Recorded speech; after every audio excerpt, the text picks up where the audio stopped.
इस धमाकेदार सेशन में आप सभी का बहुत बहुत स्वागत है। और जैसे कि आज हम बात करने वाले हैं बिग टिकट साइज पॉलिसीज पे, यस और नो, है ना। और इसी मकसद से आप सभी लोग यहाँ पे आए होंगे कि आज से आप लोग भी बिग टिकट साइज प्रीमियम लेके आए या बिग सम एश्योर्ड सेल करना स्टार्ट करें, है ना। तो मैं भावना प्रीतवानी आप सभी का फिर से एक बार बहुत बहुत स्वागत करती हूँ इस सेशन में दोस्तों। एंड उम्मीद है आज आप अपनी नोटबुक एंड पेन के साथ रेडी होंगे, क्योंकि न केवल हम बड़ी टिकट साइज पॉलिसी सेल करने में कॉन्सेंट्रेट करेंगे, परंतु साथ साथ हम में भी क्या क्वालिटीज हमें डेवलप करनी होंगी अगर बड़ी टिकट साइज पे वर्क करना है, वो भी हम सीखेंगे। So are you all ready friends? क्या आप सभी लोग तैयार हैं? एक बार फिर से, क्या आप सभी लोग तैयार हैं? iShine Digital presents Big Ticket Strategy, how to sell big policies, बड़ी पॉलिसीज कैसे बेचें, है ना, या कैसे बड़े लोगों से जुड़े, या क्या स्ट्रेटजीज हमें डेवलप करनी होंगी, उस पे आज हम बात करने वाले हैं दोस्तों। एंड उम्मीद है आप नोटबुक पेन के साथ रेडी होंगे। मैं डिस्क्लेमर ले लेती हूँ कि आज मैं जो भी कुछ सिखाने वाली हूँ आपको, ये एजुकेशन पर्पज से है, आप अपना R&D जरूर कीजिए दोस्तों। Are you with us? Can you write in chat box? क्या आप हमारे इस विजन मिशन में हमारे साथ है? यस और नो? नो का तो सवाल होता ही नहीं है, क्योंकि देखो, हम जब भी आगे बढ़ेंगे तो सबको साथ लेकर के ही चलेंगे। सिर्फ आपकी इच्छा होनी चाहिए कि यस हम करना चाहते हैं, हाँ हम करना चाहते हैं, और कुछ नहीं। बस आपका जो विल पावर है वो स्ट्रांग होना चाहिए दोस्तों, कि हाँ हम आगे बढ़ना चाहते हैं। ओके, सो उम्मीद है आप अपनी डायरी पेन के साथ दोस्तों तैयार होंगे, है ना। आइए दोस्तों, सेशन में आगे बढ़ते हैं। ओके, प्लीज आप लोग हैंड रेज ना करें। सो ऑब्जेक्टिव क्या है आज के सेशन का? जैसे कि आप सीखना चाहते हैं कि कैसे हम 25 लाख से 1 करोड़ तक की पॉलिसीज को सेल करें, ये आज के सेशन का ऑब्जेक्टिव है दोस्तों। अब सबसे पहले हम कोई भी कार्य करना चाहते हैं, if we want to do something, then we should know हमारे पास वाई होना चाहिए। यस और नो? क्या आप मेरी इस बात से एग्री हैं? जब भी हम कुछ कार्य करते हैं तो हमारे पास उस करने का, कार्य को करने का वाई होना चाहिए, क्योंकि जब तक हमें वाई क्लियर नहीं है तब तक हम कोई कार्य नहीं करते। क्या आप मेरी इस बात से एग्री हैं? है ना। तो सबसे पहले समझिए कि हमें बड़ी टिकट साइज बेचनी क्यों है। रीजन तो मैं आपको बहुत सारे दे दूंगी, एंड लास्ट में मैं आपको विद कैलकुलेशन बताऊंगी कि कैसे आप 5 से 7.5 करोड़ कमा सकते हैं सिर्फ 10 से 11 वर्षों के पीरियड में। अगेन मैं डिस्क्लेमर लेती हूँ, गारंटी नहीं लेती, लेकिन आपने उस वे को फॉलो किया तो आप बिल्कुल कमा सकते हैं, और बाकी के लोग भी कमा रहे हैं, है ना। तो सबसे पहले हायर कमीशन एंड प्रॉफिटेबिलिटी। बड़ी टिकट साइज बेचने का सबसे बड़ा जो फायदा है वो है high ticket size and profitability, है ना। दूसरा सबसे बड़ा रीजन कि आप HNI एंड बिजनेस क्लाइंट्स को और भी अच्छे से बेटर तरीके से सर्व कर सकते हो। क्यों? क्योंकि उनकी थिंक प्रोसेस, उनकी थॉट प्रोसेस जो है वो बिल्कुल अलग होती है। और जब हम बड़े लोगों के साथ बैठते हैं तो हमारा नेटवर्क भी पावरफुल और बड़ा होता है। क्या आप मेरी इस बात से एग्री करते हैं? यदि हम बड़े लोगों के साथ बैठते हैं तो हमारा नेटवर्क भी पावरफुल होता है। इसका सबसे बड़ा एग्जाम्पल हमारे भारत के धीरू भाई अंबानी जी हैं। क्या आपको धीरू भाई अंबानी जी की स्टोरी पता है? धीरू भाई अंबानी जब यमन में काम करने गए थे, उनके बिजनेस क्वालिटी के कारण उन्हें पेट्रोल पंप का मैनेजर बना दिया गया था। अगेन मैं डिस्क्लेमर ले रही हूँ, ये स्टोरी सिर्फ मैं आप लोगों को मोटिवेशन के लिए बता रही हूँ। तो उनकी जो सेलिंग ट्रिक्स थी उससे पेट्रोल पंप का मालिक बहुत इंप्रेस हुआ, क्योंकि उनके आने के बाद पेट्रोल पंप की सेल्स बहुत बढ़ने लगी, है ना। और उन्होंने उन्हें फैक्ट्री मैनेजर यानी पेट्रोल पंप का मैनेजर बना दिया। अब मैनेजर बनने के बाद उनके पास काफी समय बचता था, तो धीरू भाई अंबानी जी के पास दो ऑप्शन हुआ करते थे। एक, या तो वो 10 पैसे की चाय पिए या किसी 5 स्टार में जाके 1 रुपए की चाय पिए। उन्होंने क्या चूज किया? उन्हें पता था अगर बड़े लोगों के साथ उठेंगे बैठेंगे तो हम भी कैसे बनेंगे, बड़े बनेंगे, है ना। और वो 1 रुपए की चाय उस समय में पीना पसंद करते थे वहां बड़ी होटल में, और वहीं से उनको एक बिजनेस आइडिया मिला, और उसके बाद धीरू भाई अंबानी जी को कभी पीछे मुड़ करके लगभग देखना नहीं पड़ा, है ना। तो आप समझ सकते हैं कि जब हमारे पास HNI क्लाइंट्स होते हैं, बड़े बिजनेसमैन होते हैं, तो उसके बाद हमारा बिजनेस या हमारी ग्रोथ कैसे होती है। नंबर 3, कि आप फिर क्वांटिटी पे फोकस नहीं करेंगे, आप क्वालिटी पे फोकस करना शुरू कर देंगे। क्यों? क्योंकि सिर्फ 20 क्लाइंट से, ओनली 20 क्लाइंट से भी, मैंने जैसे आपको बताया, 5 से 7.5 करोड़ आप 10-11 सालों में कमा सकते हैं, सिर्फ एवरी ईयर सिर्फ 20 क्लाइंट्स।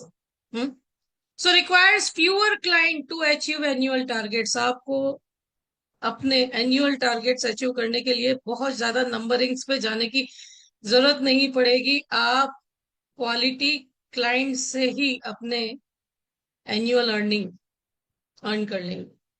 नंबर 4, जो चौथा वाई है, वो क्या है? कि enhance professional positioning and branding. आपकी ब्रांड बढ़ती है, आपकी पोजिशनिंग बढ़ती है, समाज में आपका रुतबा बढ़ता है कि ये तो बहुत बड़े एडवाइजर है, ये बहुत बड़े एडवाइजर हैं। तो ये 4 वाय हैं जिसके कारण आपको बड़ी टिकट साइज पॉलिसीज पे फोकस करना चाहिए दोस्तों, बढ़ना चाहिए, है ना। अब सबसे पहले ऐसे लोगों से कनेक्ट होने के लिए हमें क्या करना होगा?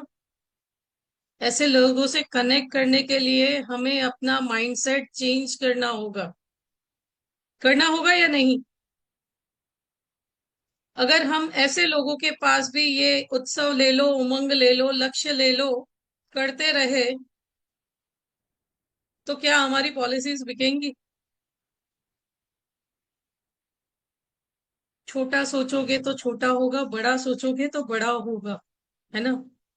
तो हमारे माइंडसेट में, उम्मीद है आप लोग नोट्स बना रहे होंगे। सी फ्रेंड्स, मेरे सेशंस में मैं सेल्फ इवेल्युएशन करवाती हूँ मोस्टली।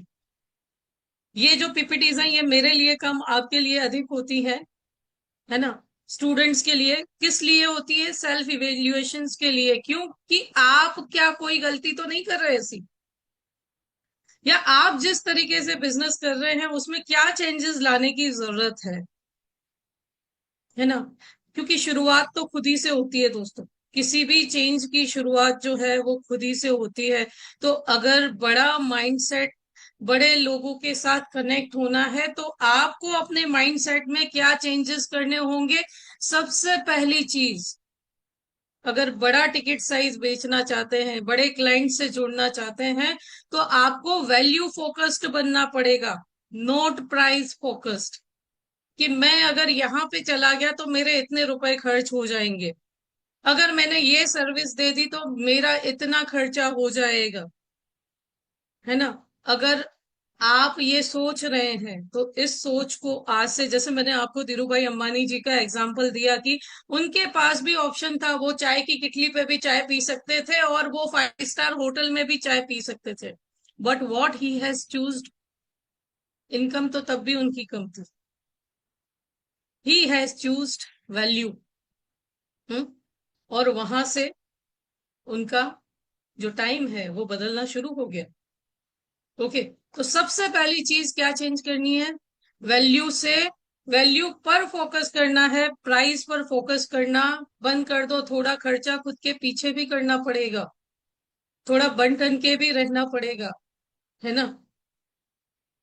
क्योंकि अगर high society, high profile society में एंटर होना है तो सबसे पहले अपनी पर्सनैलिटी पे ध्यान देना पड़ेगा। नंबर 2, बिग टिकट साइज के जो क्लाइंट होते हैं ये ट्रस्ट के लिए सोचते हैं।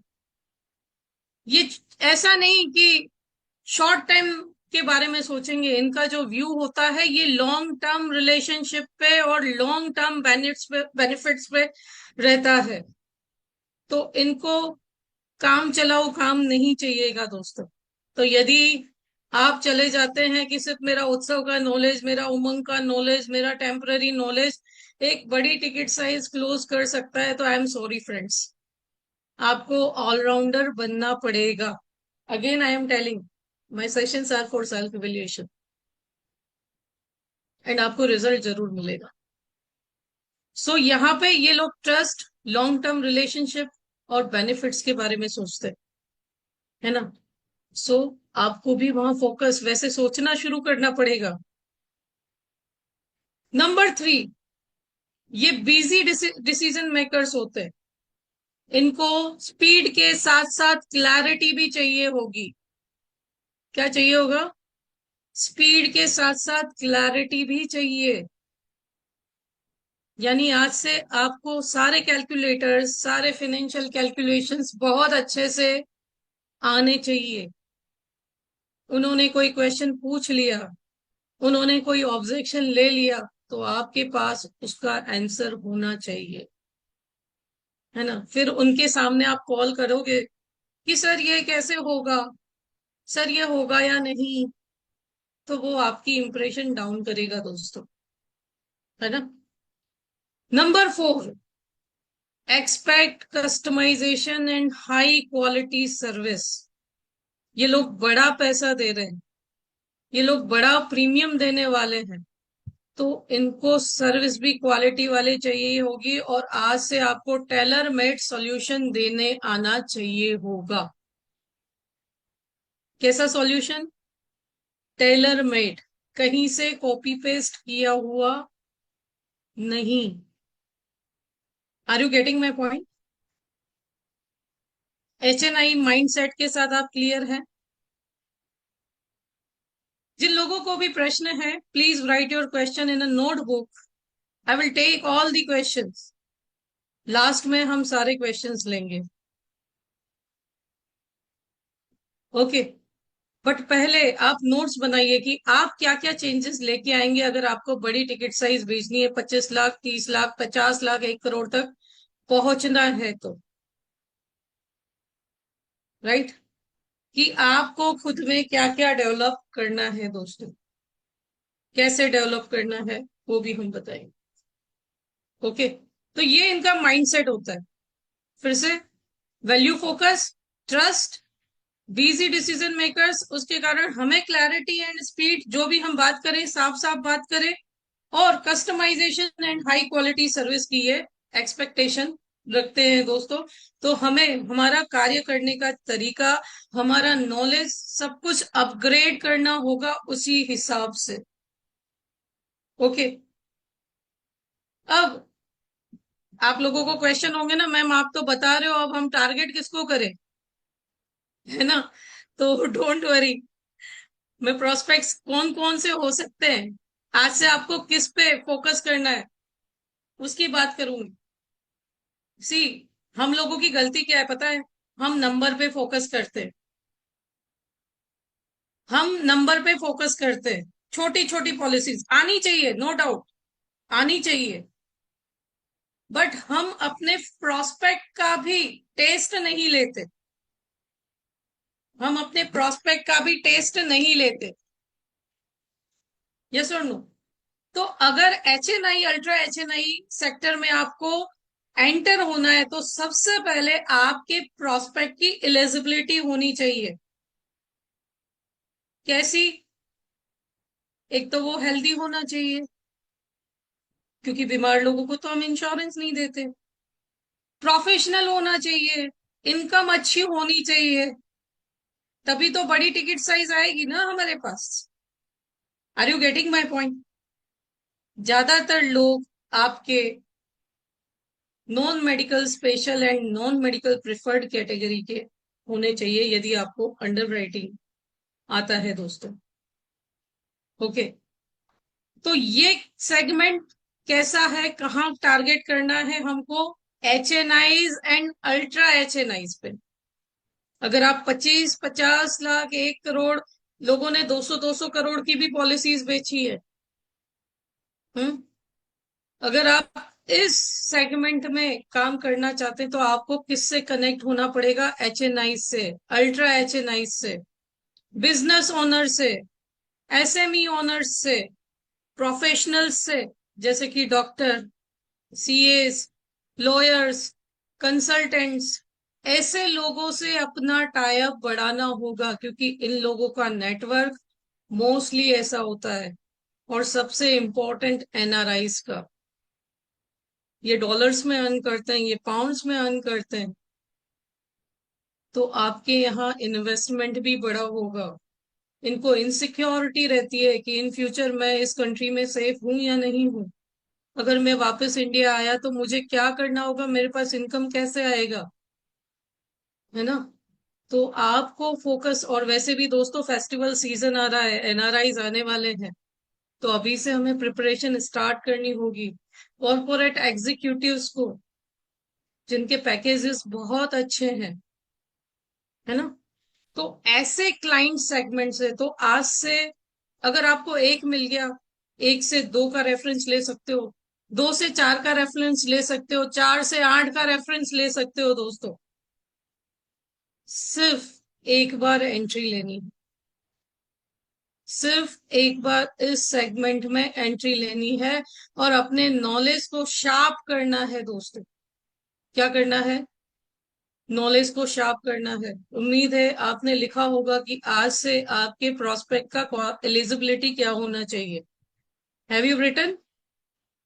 क्या आप सभी लोगों ने लिख लिया कि आज से आपके प्रोस्पेक्ट लिस्ट में कौन कौन होना चाहिए? Who should be in your prospect list? Yes और no? Have you written? Have you note down? क्योंकि अगर बड़ा प्रीमियम चाहिए तो जुड़ना भी वैसे लोगों से ही होगा। एंड मुझे एक बात बताओ, आप सभी का फैमिली डॉक्टर है या नहीं? To more than 275 peoples are here. आप सभी का फैमिली डॉक्टर है या नहीं? Come on, write in chat box, yes और नो। बाकी सबका नहीं है, कोई फैमिली डॉक्टर नहीं है? क्या उस फैमिली डॉक्टर के साथ कुछ ना कुछ टाई अप करके हम आगे नहीं बढ़ सकते? क्या आप लोगों की फैमिली में कोई कॉरपोरेट कंपनी में जॉब नहीं करता होगा? यस और नो? अब देखो, मैंने आपको पहले ही बोला कि आपको प्राइस फोकस नहीं, आपको वैल्यू फोकस बनना पड़ेगा।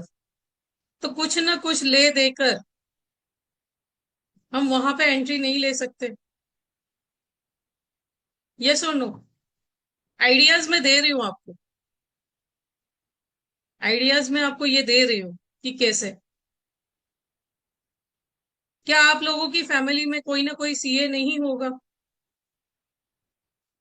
क्या हम ऐसे लोगों से टाई अप नहीं कर सकते, कुछ ना कुछ ले दे करके? नहीं कर सकते? सर कर सकते हैं, और रियलिटी में आई एम प्रैक्टिसिंग इट, और होता भी है।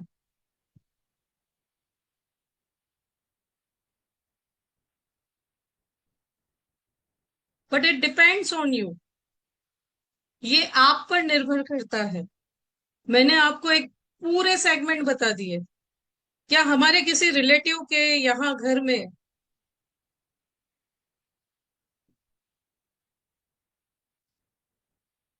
मयूर सोनी जी मैं लास्ट में आती हूँ, आप, हम सभी के हम सभी के रिलेटिव में कोई ना कोई आउट ऑफ इंडिया नहीं होगा? हम सभी के किसी ना किसी रिलेटिव में कोई आउट ऑफ इंडिया नहीं होगा, NRI नहीं होगा? Can you write in chat box? क्या हमारा कोई रिलेटिव आउट ऑफ इंडिया नहीं रहता होगा?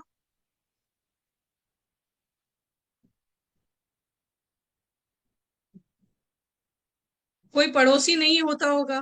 हमारे किसी दोस्त का फ्रेंड, है ना कोई तो आउट ऑफ इंडिया रहता होगा?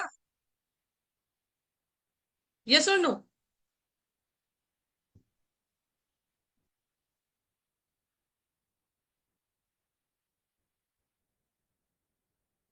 नहीं रहता तो आज से ढूंढना शुरू कीजिए। हम सभी के पास फेसबुक है या नहीं? हम सभी के पास फेसबुक है। इज इट और नॉट? मैं आपको बताऊं फेसबुक पे कितने यूजर्स हैं? 185 मिलियंस। कितने? 185 मिलियंस, कम से कम।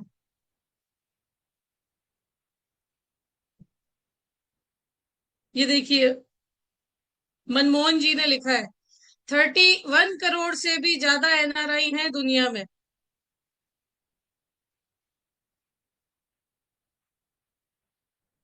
क्या हम ढूंढ नहीं सकते? क्या हम कोई इंडियन नहीं ढूंढ सकते आउट ऑफ इंडिया में? क्या हम धीरे धीरे दोस्ती नहीं कर सकते? पूरे दिन तो सोशल मीडिया पे बिताते हैं, है ना? तो हम चाहे तो सब कर सकते हैं, बट डिपेंड करता है कि हम करना चाहते हैं या नहीं। हम सिर्फ प्रॉब्लम पे फोकस करते हैं या पर्पस पे फोकस करते हैं, ये हमारे ऊपर है। पर यदि 25-50 लाख 1 करोड़ की टिकट साइज सेल करनी है, तो आपको एचएनआईज, अल्ट्रा एचएनआईज, बिजनेस ओनर, है ना, कॉमर्शियल चैम्बर्स होते हैं हर सिटी में, वहां पे जा सकते हैं। Doctors, Scots, CS, lawyers, consultants, NRIs, corporate executive, ये आप लिख लीजिए और आज से इनकी तलाश करना शुरू कीजिए। आज से अगर नहीं है तो तलाश करना शुरू कीजिए। ओके, तलाश करना शुरू कीजिए। अगेन मैं रिपीट करती हूँ, जो लोग नो में आंसर देते हैं, ठीक है? तो प्रोस्पेक्टिंग बता दी मैंने आपको, कहाँ करनी है। माइंडसेट बता दिया कि इनका क्या होता है।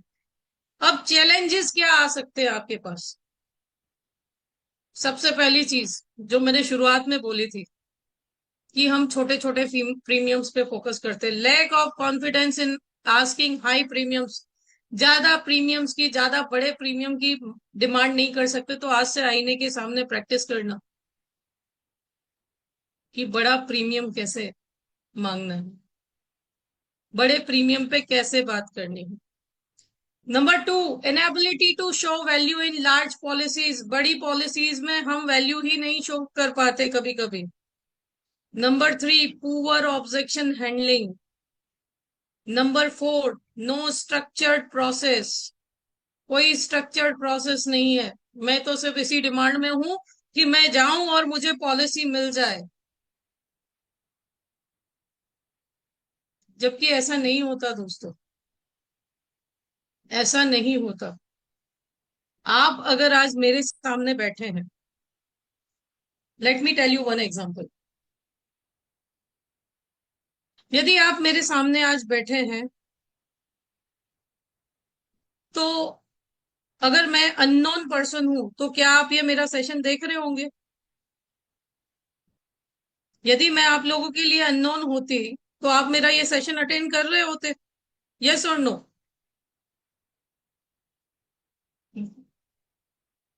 है ना? बट आप कहीं ना कहीं किसी ना किसी के ट्रस्ट पर आए हैं कि इनके थ्रू जो भी सेशंस आते हैं वो हमारे लिए नॉलेजेबल होंगे। That's why you are here. Yes और no? Yes, yes, yes, right. आप इस बात से कन्विंस हैं? तो दोस्तों, कोई बड़ा प्रीमियम आपको ऐसे ही कैसे दे देगा? उसके लिए जैसे मैंने बोला कि आपको पहले ट्रस्ट बिठाना होगा। आप किसी भी पर्सन को लाख रुपए दे दोगे क्या? हम्म? आप किसी भी पर्सन को 1 लाख रुपए आंखें बंद करके दे दोगे क्या? नहीं ना। तो पहले ट्रस्ट बनाना पड़ता है। ट्रस्ट कैसे बनते हैं? रिलेशन से बनते हैं। जब हम उनके यहाँ बार बार जाते हैं, बार बार मिलते हैं, है ना, तब तब जाके ट्रस्ट बनता है, और फिर टिकट साइज बड़ी होती है दोस्तों। Last year I have close a case with an NRI with 32 lakh premiums. 32 lakh premium के साथ मैंने पिछले साल, मेरा जो कलेक्शन था, it was more than 58 lakh first year premium. You won't believe we were relatives, but फिर भी जब वो इंडिया आए तो 15 दिन तो सिर्फ कनेक्टिविटी में निकलता, क्योंकि वो लोग हमें चेक करते कि वाकई में हम उनको सर्विस देने के लायक भी हैं या नहीं, वाकई में हम उनके सारे ऑब्जेक्शंस हैंडल करने के लायक भी हैं या नहीं। राइट। देखो, लाख छोड़ो, हजार भी कोई नहीं देता। राइट। तो पहले वो क्वालिटीज आपको खुद में डेवलप करनी होगी दोस्तों। पहले आप ऐसे लोगों को ढूंढिए जो ऑलरेडी आपके साथ है, ऑलरेडी आपसे जुड़े हुए हैं, और फिर इंट्रोडक्शन करवाइए, फिर इंट्रोडक्शन करिए, फिर उस सेगमेंट में आगे बढ़िए। जब बार बार आप ऐसे क्लब्स में, है ना, हर सिटी में लायंस क्लब होता है, अलग अलग क्लब्स वर्क करते हैं, बड़े बड़े एनजीओस वर्क करते हैं, और वहां पे कैसे लोग आते हैं?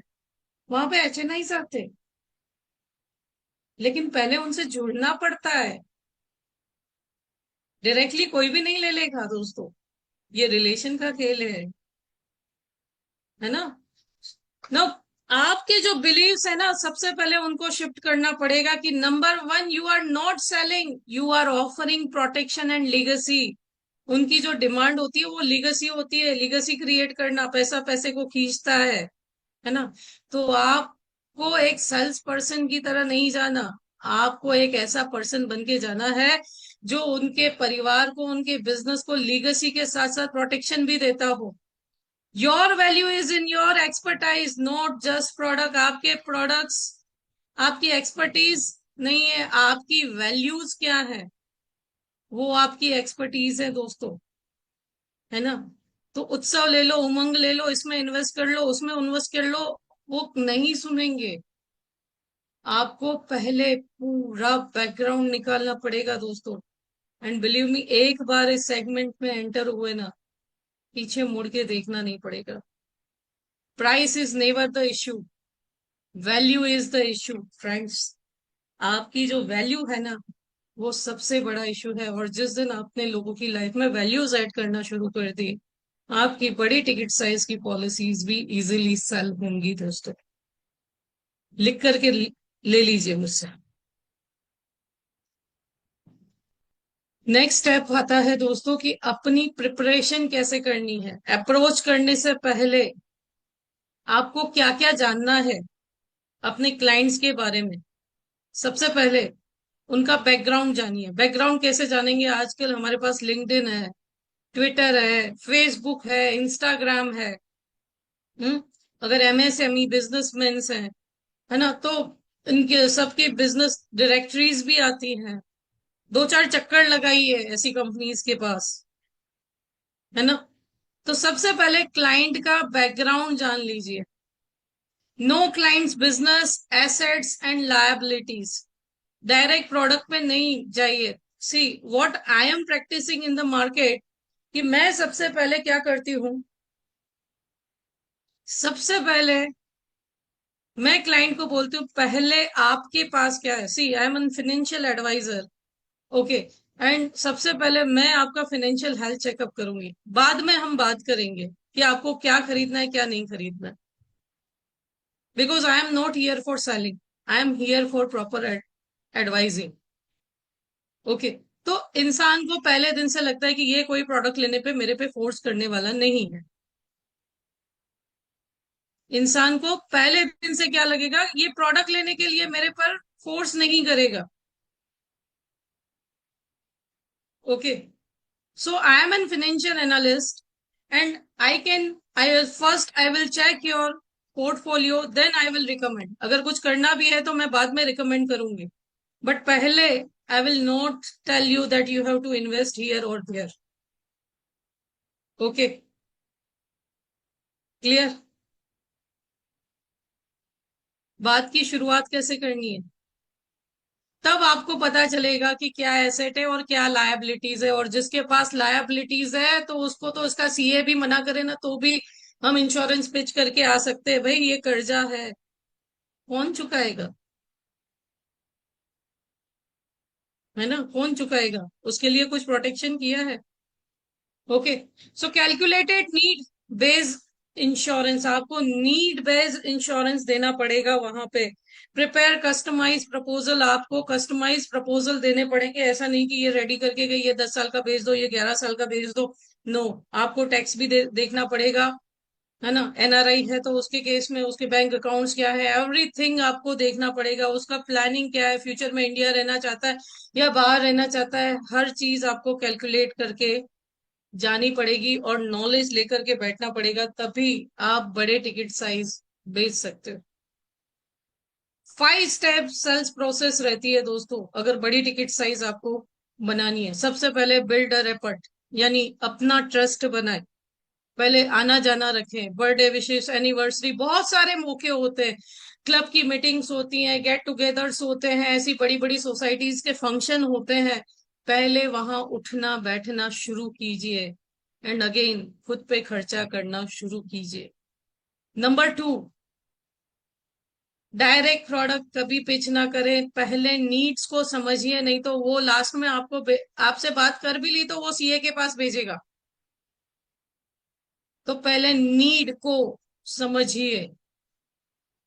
जब नीड समझ गए तो उनको उनके गैप्स दिखाइए कि कहाँ आपके सीए ने भी गलती की है। उसके बाद बिग टिकट सॉल्यूशंस दीजिए, और फिर कमिटमेंट के बारे में पूछिए कि कहाँ से शुरू करेंगे सर आप, आज शुरू करें। तो ये 5 स्टेप्स है। हम क्या करते हैं, डायरेक्ट यहाँ पे डायरेक्टली बिग टिकट सॉल्यूशंस पे पहुंच जाते हैं। बट करना क्या है, पहले के ये 3 स्टेप किए ना आपने, तो वहां से 5 रेफरेंस कम से कम लेकर के आ सकते हो दोस्तों। तो 5 रेफरेंस तो छोड़ो, एक घर में अगर 5 जन भी है ना, तो पर पर्सन अगर टैक्सेशन को भी मैं ध्यान में रखूं ना पूरा, तो 5 पर्सन के नाम पे 37.5 लाख का रेगुलर प्रीमियम लेके आ सकते हो।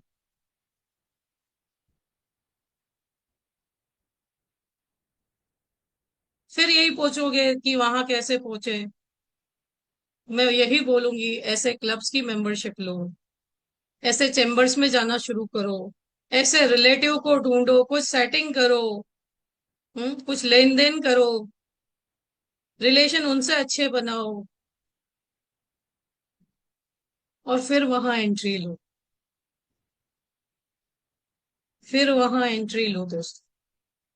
ओके,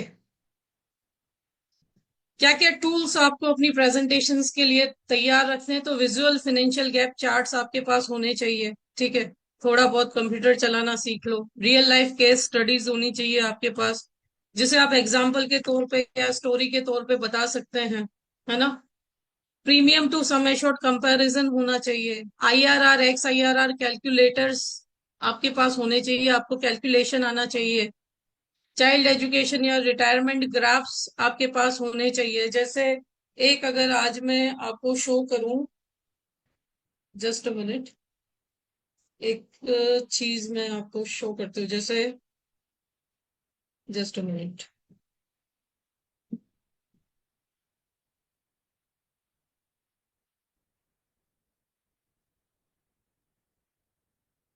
कैसे आप रिटायरमेंट ग्राफ्स की मैं बात करूं, या आप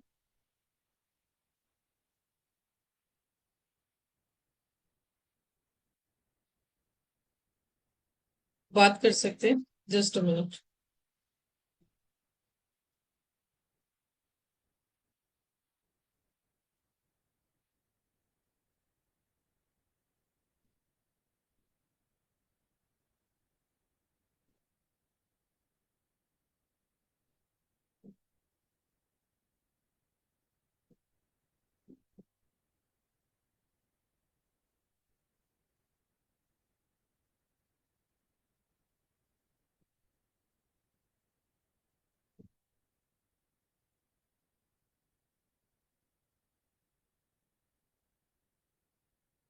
एक ही सेकेंड है, मैं आपको स्क्रीन पे दिखाती हूँ पोस्ट।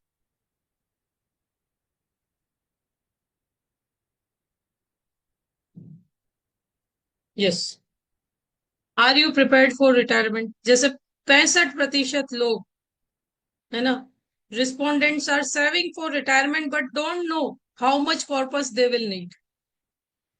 कितना कॉर्पस चाहिए उसके बारे में नहीं जानते। 52% लोग ऐसे होते हैं जो ट्रेडिशनल इंस्ट्रूमेंट्स में इन्वेस्ट करते हैं और उनको इन्फ्लेशन कैसे बीट करना है उस पे। जस्ट अ मिनट, चलो मैं एक सेकेंड, व्हाट्सएप ऑन हो रहा है मेरा, डाउनलोड करना पड़ेगा, जस्ट अ मिनट।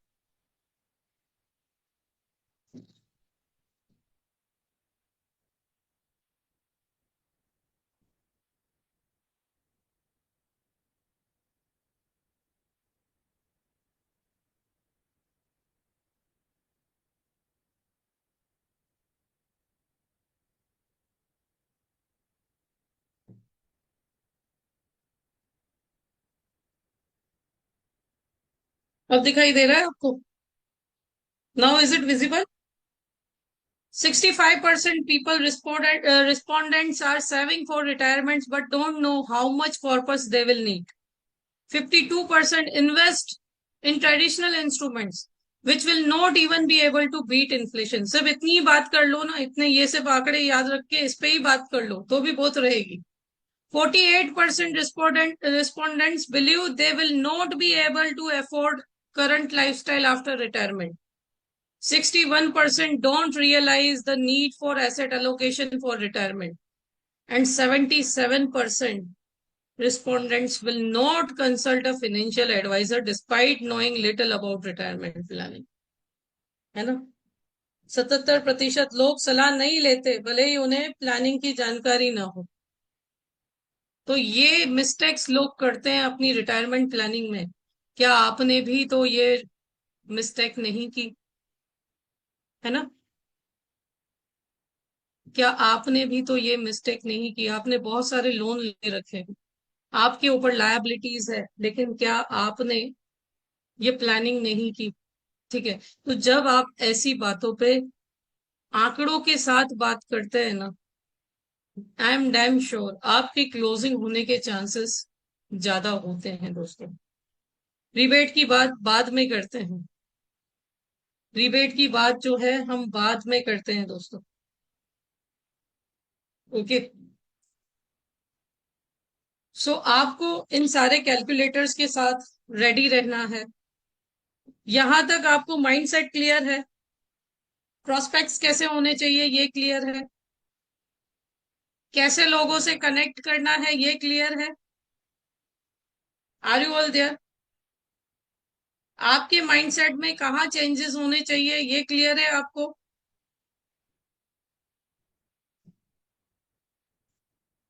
क्या क्या ऑब्जेक्शन आ सकते हैं ये भी मैं आपको बताऊंगी, इस पे भी बात करेंगे। ओके, प्रिकॉशन आपको क्या लेना है कि पहले ट्रस्ट बिल्ड करें, है ना? Before suggesting a product trust build करें। नेवर पिच टू अर्ली, बहुत जल्दी आपका घाटा है, आप छोटा प्रीमियम देके आ जाओगे। क्योंकि जब हम लोगों को जानने लगते तब पता चलता है कि भाई ये कितना बड़ा आदमी है और यहाँ से हम कितना प्रीमियम लेकर के आ सकते हैं, क्या पिच कर सकते हैं, उसकी प्रॉब्लम क्या है, उसका बेस्ट सॉल्यूशन कैसे दे सकते हैं। ओके, अब सबसे पहले खुद सोचना बंद कर दीजिए। जैसे एक सामान्य एडवाइजर जो है वो क्या सोचेगा कि this is an expensive policy, ये महंगी पॉलिसी है। बट एक प्रोफेशनल एडवाइजर क्या सोचेगा? This is a responsible step to secure your family's future. आपके परिवार, ऐसे शब्द जहां आप यूज करते हो ना कि ये महंगी पॉलिसी है, इसका प्रीमियम ज्यादा है, उसकी जगह आपको क्या यूज करना है शब्द कि ये आपकी जिम्मेदारी है आपके परिवार के फ्यूचर को सिक्योर करने के लिए। तो सबसे पहले अपने वर्डिंग्स चेंज करो दोस्तों, है ना? और आजकल तो वाइब्रेशन बहुत अच्छे चल रहे हैं। यदि आप 5 लाख प्रीमियम के लिए पूछ रहे हैं तो उसकी जगह आप ऐसे भी पूछ सकते हैं या ऐसे भी बात कर सकते हैं कि 41,000 per month for a 1 crore cover and a legacy plan. आपकी लीगेसी प्लानिंग के लिए 1 करोड़ इंश्योरेंस के लिए 41,000 मंथ, यानी आप दो बड़ा और जो अमाउंट उनकी पॉकेट से निकलवानी है उसे छोटा बताओ। इवन डे पर भी लेके जा सकते हो आप। जैसे आपने किसी से 5 लाख मांग लिए तो वो उसको बहुत बड़ा लगेगा, बट यदि आप 41,000 महीने का मांग रहे हैं तो 5 लाख हुए। ओके। अब मान लो घर में पांच, मैंने बोला ना कि 5 सदस्य हैं तो भी 37.5 लाख। एक एचयूएफ का अकाउंट ले लो, एक एचयूएफ अकाउंट ले लो, 7.5 लाख और ऐड हो जाए। यदि एक एचयूएफ अकाउंट और ले लिया तो 7.5 लाख प्रीमियम और रेगुलर में ऐड हो सकता है दोस्तों। 45 लाख रुपए, अगर घर में 5 जन हैं और एक एचयूएफ अकाउंट है, 45 लाख रुपए का प्रीमियम आप लेके आ सकते हो, एक ही फैमिली से। एक ही फैमिली से। ओके। सो आगे मैं आपसे डिस्कस करूंगी कि कैसे आप 5 से 7.5 करोड़ कमा सकते हो, लेकिन उससे पहले कुछ प्रश्न मेरे आपसे। क्या आप रेडी हैं? क्या आप आंसर देंगे? अगर मैं कुछ प्रश्न आपसे पूछूं तो आप उसके आंसर देंगे? आपके प्रश्नों के आंसर भी मैं दूंगी लास्ट में। अभी ऑब्जेक्शन बाकी है, ऑब्जेक्शन कैसे हैंडल करने हैं, और अभी ये भी बाकी है कि कैसे हम 5 से 7.5 करोड़ कमा सकते हैं। ठीक है। आप सेशन, न्यू सेशन के रिगार्डिंग है, लेकिन आप अटेंड करें या ना करें, लेकिन बन के रहिएगा, आधा नॉलेज लेकर के मत जाइएगा। ठीक है। तो सबसे पहली चीज कि डू यू हेजिटेट, क्या आप एचएनआई को या एनआरआई को जब भी फेस करते हैं तो क्या आपको डर लगता है? आपको ये डर लगता है कि वो हमें नो बोलेंगे? आप आंसर दे सकते हैं चैट बॉक्स में यस और नो का। क्या आपको ये डर लगता है कि वो आपको नो ना बोल दें? जब भी आप ऐसे लोगों के ऑब्जेक्शन हैंडल करते हैं, एनआरआई के स्पेशली, तो क्या आपको ऐसा लगता है कि आप अनप्रिपेयर्ड है, आप अभी ठीक से प्रिपेयर्ड नहीं है?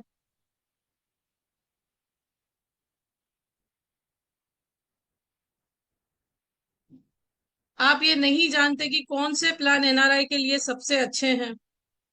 आप ये भी नहीं जानते कि एनआरआईज के लिए इन्वेस्टमेंट के कौन से ऑप्शन सबसे अच्छे हैं? इंडिया में कौन कौन से ऑप्शंस है जहां पे वो इन्वेस्ट कर सकते हैं?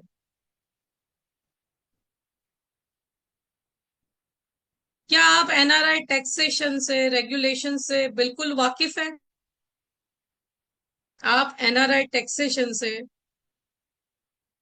बिल्कुल वाकिफ है? काइंडली गिव, ये this is your self evaluation. मैं आपको एक मौका दे रही हूँ, आप मुझसे नहीं सीखे, बिल्कुल ना सीखे, आप कहीं और से सीखे, लेकिन इतनी चीजें सीखे, मैं आपको प्रिपेयर कर रही हूँ इन चीजों के लिए कि आप मुझसे बिल्कुल ही ना सीखें। आप कहीं और से सीखे भले, लेकिन सीखे जरूर। क्या आप टैक्सेशन से वाकिफ हैं? नहीं, है ना? अगर आपको 2 एनआरआई केसेस मिल गए जो 2 से 5 लाख कमीशन दे सकते हैं, क्या आप उसे बिल्कुल शांति से पीसफुली हैंडल कर सकते हैं?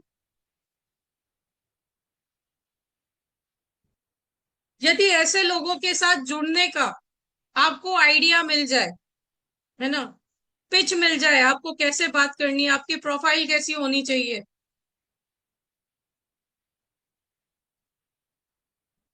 तो आपको कैसा लगेगा? How will you feel?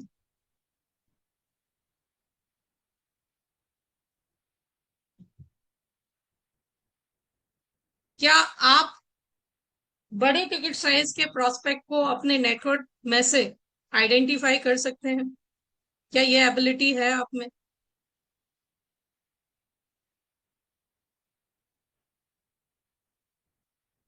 क्या आप हाई इनकम प्रोफेशनल्स के लिए एक ट्रस्टेड फाइनेंशियल एडवाइजर बनना चाहेंगे?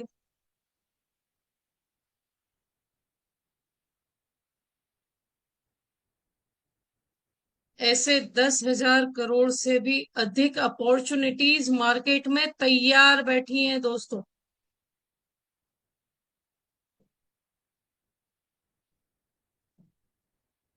कितनी? 10,000 करोड़ से अधिक मार्केट अपॉर्चुनिटीज। 10,000 से अधिक मार्केट अपॉर्चुनिटीज तैयार बैठी हैं।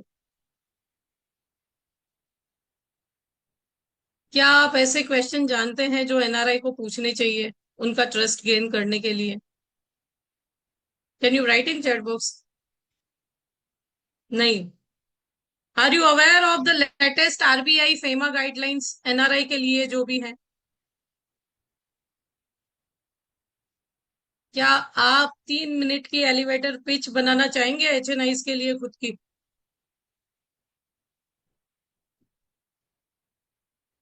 क्या आपको ऐसी scripts, formats and real example stories चाहिए? क्या आपके पोर्टफोलियो में अभी भी बड़ी टिकट साइज की पॉलिसीज मिसिंग है?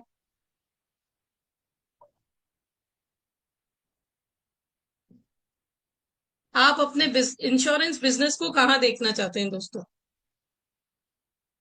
आप अपने इंश्योरेंस बिजनेस को कहाँ देखना चाहते हैं?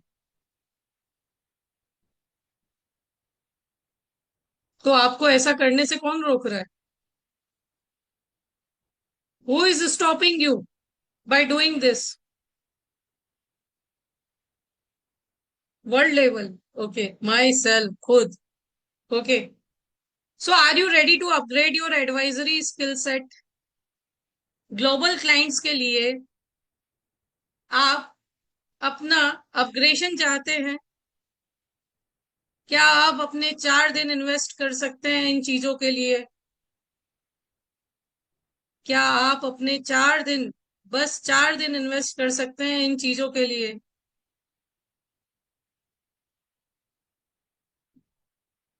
क्या आप भी अपने आप को दुनिया भर में प्रीमियम इंश्योरेंस एडवाइजर के रूप में देखना चाहते हैं?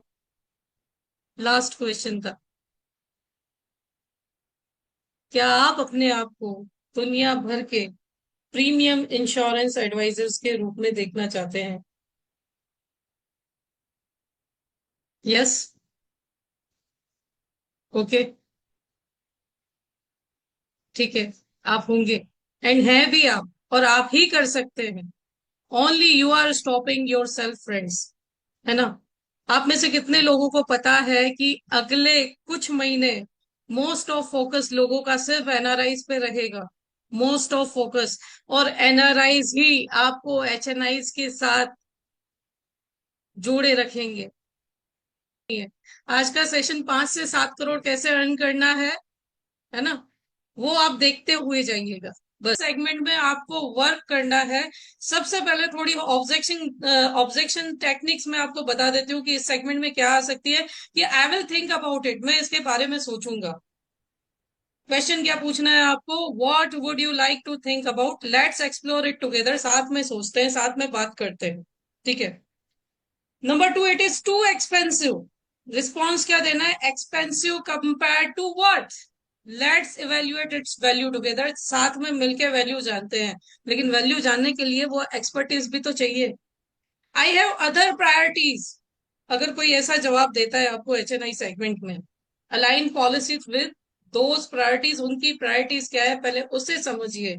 और मुझे पता है कि हमारे पास वो सारी चीजें हैं जो उनकी प्रायोरिटीज को सूट भी हो सकती है। ओके। पॉलिसी टाइप्स बहुत सारे यहाँ पे सूट हो सकते हैं, लेकिन यहाँ पे मैं आपको बताना चाहती हूँ कि आपकी अर्निंग में क्या फर्क आने वाला है दोस्तों। मान लीजिए 50 लाख सम एश्योर्ड की पॉलिसी आप बेचते हैं 11 साल की पीपीटी के साथ। मान लीजिए 11 साल पीपीटी के साथ 50 लाख सम एश्योर्ड की कन्वेंशनल पॉलिसी आप सेल कर रहे हैं। 5 लाख उसकी टिकट साइज होगी अप्रोक्स।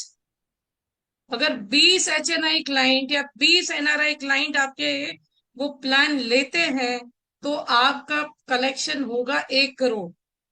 अगर यूलिप है तो आपका फर्स्ट ईयर अर्निंग होगा 7 से 8 लाख। और यदि कन्वेंशनल है तो 32 लाख तक आप अर्न कर सकते हैं। रिन्यूअल की मैं बात करूं, अगर 5% भी रिन्यूअल आता है ना दोस्तों, तो हर महीने आपका पेंशन शुरू हो गया 41,000। क्योंकि हम एलआईसी वाले ऐसा बोलते हैं हमारी ऑफिस में कि रिन्यूअल तो पेंशन है। कमाया क्या है? जो फर्स्ट ईयर है वही हमने कमाया है, 41,666 रुपए। 5 लाख रुपए रिन्यूअल हो सकता है दोस्तों आपका। और 11 साल अगर कॉन्सिक्यूटिव, मैं बोलती हूँ ज्यादा नहीं, मैंने स्टार्टिंग में ही बोला था कि आपको नंबर्स पे फोकस नहीं करना, आपको फोकस करना है वैल्यू पे, वैल्यूएबल क्लाइंट्स पे। सिर्फ 20 केसेस हर साल, सिर्फ 20 केसेस। आपकी फर्स्ट ईयर अर्निंग क्या हो सकती है दोस्तों? आपकी फर्स्ट ईयर, ये सिर्फ कन्वेंशनल का मैंने बोला। अगर 5 लाख पर पर्सन प्रीमियम आ रहा है एक घर में, मैंने आपको बताया एक घर से विद HUF, अगर 5 पर्सन है और एक HUF अकाउंट है, आप 45 लाख का रेगुलर प्रीमियम ला सकते हैं टैक्स फ्री रिटर्न देने के लिए। कैसे? हम सेगमेंट्स में बात करेंगे, NRI HNI में। ठीक है, पूरा मैं आपको एक्सप्लेन करूंगी उसमें। सिर्फ मैं अगर कन्वेंशनल 5 लाख की पर पर्सन बात करूं, ऐसे 20 लॉगिन अगर आपने किए ना, समझो 4-5 फैमिलीज तो आपके लिए मोर देन इनफ है। 28 लाख रुपए आपकी फर्स्ट ईयर इनकम होगी। सेकेंड ईयर 28 लाख, फिर से आपने वही रूल फॉलो किया कि ज्यादा नहीं, 20 क्लाइंट इस सेगमेंट के, 28 लाख रुपए, 28% विद बोनस कमीशन मैंने कैलकुलेट किया है। ओके, अगर उत्सव की मैं बात करूँ तो 5 लाख रिन्यूअल आया आपके पास, 33 लाख। दोस्तों 3 साल 2 महीने में आप करोड़पति होंगे। 3 साल 2 महीने में आप करोड़पति होंगे। थर्ड ईयर फिर से आपने वही रूल फॉलो किया, 38 लाख उस ईयर का इनकम होगा। फोर्थ ईयर 43 लाख आपका उस ईयर का इनकम होगा। फिफ्थ ईयर, ये 4 मल्टीप्लाइड क्यों किया है? क्योंकि आगे के साल के रिन्यूअल आने वाले हैं आपके पास। 48 लाख रुपीज उस साल का अर्निंग होगा। Six year 53 lakh, seventh year 58 lakh, eighth year 63 lakh, ninth year 68 lakh, 10th year 73 lakh, 11th year 78 lakh. और 11वें साल पे क्या दिखाई दे रहा है? इन सब का टोटल दोस्तों 5.83 crore. You are the owner of the asset of 5.83 crore. सिर्फ 11 साल आपने इस सेगमेंट में अपने आप को दे दिए तो अगले साल से, अगले साल से सिर्फ रिन्यूअल 55 लाख आने वाला है। और ये तो सिर्फ मैंने कन्वेंशनल का बोला, अगर साथ में यूलिप वाला भी आपने कंबाइन करके दे दिया तो you can earn up to 7.5 crore in 11 year. आप 11 साल में 7.5 करोड़ तक का अर्निंग कर सकते हैं। दोस्तों बड़ा सोचिए, बड़ा सोचना शुरू कीजिए। मैंने एक ही पर्सन से 50 लाख लाने को नहीं बोला, वो भी ला सकते हो अगर आप इस सेगमेंट में एंटर हो गए तो। ऐसे भी लोग हैं, हमारे एक एडवाइजर है, वो 27 करोड़ का प्रीमियम एक ही फैमिली से रेगुलर प्रीमियम लेकर के आए थे। आप चाहे वैसा कर सकते हैं, आप चाहे आप वैसा कर सकते हैं। बस अपने आप पे कॉन्फिडेंस तो कीजिए, अपने टारगेट सेट कीजिए। एक बड़ा क्लाइंट एक वीक से ढूंढिए, 52 वीक्स हैं, 20 भी क्लोज हुए ना दोस्तों, 20 भी क्लोज हुए ना, तो डिजिट्स आपके सामने। Over to you sir. Question they can raise the hand, आप हाथ अपना आप कर सकते हैं और आप को अनम्यूट किया जाएगा। then the people will invest with us, and in Exactly. that section people are more conscious। लोग बहुत कॉन्शियस है। मैंने एक NRI केस लास्ट ईयर किया है, मुझे पता है कि कितने प्रश्न और कितना ऑब्जेक्शन हैंडल करना पड़ता है, तब जाके 31-32 लाख का प्रीमियम आता है। Okay, so you have to clear with everything, so we will provide it. Okay, so you will guide us on the entire process from the first conversation till the execution, right? Yes sir, Okay, absolutely. okay, fine. Right. Thank you. My pleasure। Rishabh ji. नमस्कार ma'am. Sir सवाल पूछिए, sir बताइए। इस training को हम Sunday को रख सकते हैं क्या? मेरी रिक्वेस्ट है छोटी सी, मंडे की बजाय संडे को कर सकते हैं क्या इसको, ट्रेनिंग को? सर ये डिसाइडेड है as per the plan, so I think अच्छा। इट्स इज इम्पॉसिबल जैसा लग रहा है। बट डेफिनेटली आप संडे चाहते हैं तो संडे आप रिकॉर्डिंग तो देख ही सकते हैं। इवन ये 4 दिन का है, हफ्ते में एक बार है, लेकिन उसके बाद तो आप हर दिन रिकॉर्डिंग को देख रिकॉर्डिंग देख सकते हैं, सकते सुन हैं। सकते हैं, इम्प्लीमेंट कर सकते हैं। सो इसीलिए तो रिकॉर्डिंग है। Okay. Okay sir. Yes. Okay. Hanuman ji, अ, हनुमंत राव जी। हेलो।